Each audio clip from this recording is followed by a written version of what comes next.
All right, now Jonathan Majors is going to be going in front of cameras a lot sooner than people thought. On Monday the 8th, he's going to do an interview on Good Morning America about all the chaos that ensued last year. And I've said from the moment the verdict came through, the moment the trial finished and Marvel dropped their decision right afterwards, I've said from that moment on that what he needed was a very good interview. One good interview. He doesn't need to go on an interview spree where he does all the talk shows in one day or something like that, like some politicians do and whatnot. He needs one in-depth, well-done interview, and I think he can still have a career. Now, Marvel's off the table. I don't care how good this interview is. Marvel is off the table. He's not getting that back. But he can still be a leading man if he plays this right. Because when the verdict came in, all anybody ever heard was guilty. They knew he was accused of some abuse and he was found guilty. But all the nuance and context of what he was actually found guilty of and the charges he was actually found not guilty of was kind of lost in the noise. So if he gets in front of these cameras and he's very contrite and he's very remorseful and he acknowledges his imperfection, but he clears up the fact that what he was actually found guilty of was, in some people's eyes, less of an offense, or he just provides some context around why he was found guilty, I think that he can sway public support in a way that will allow him to be a leading man again. Now, he's not Will Smith, and I want to be clear, I'm not saying he's Will Smith, but Will Smith assaulted somebody on live television,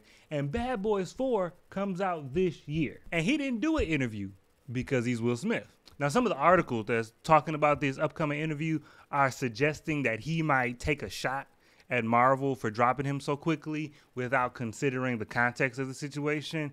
That would be the wrong move. He cannot seem antagonistic. He can't attack Marvel because he's not going to bully them into getting his job back, and he's not going to shame them into getting that job back. It's not going to happen. They already waited. Because, you know, Disney and Marvel are quick to drop somebody. They dropped James Gunn over some tweets that were a decade old. Now, the cast of Guardians pulled together and got him his job back. So they learned from that, and they had a much more measured hand when it came to Jonathan Majors. They didn't hear the allegations and immediately drop him. They were silent, and they waited till he was actually convicted of a crime, and then they cut ties. So they covered themselves with that move, and so there's nothing he can do for them to give him Kang back. It's not going to happen.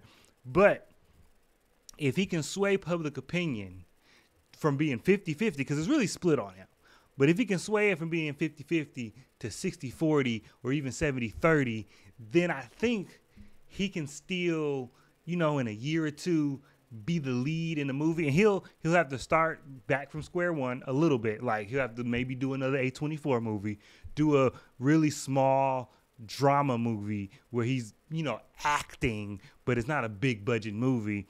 Do that, let it be good, and then he's right back to being the leading man, being the only person on the poster. I really feel like this interview can swing his fate that far. But the key point is that it has to be a well-done interview. We can't do the R. Kelly interview. He can't come off as smug. He can't come off as antagonistic. He has to be remorseful, contrite, and just clarifying. But I think it's possible, and I think if he does it, then things will not look as dire for him in the future. I think this interview can stop him from going down the Nate Parker route. But let me know what you think. I'm here for the dialogue. I'm here for the debate and the discussion. So let's get into it, and I'll catch you guys next time.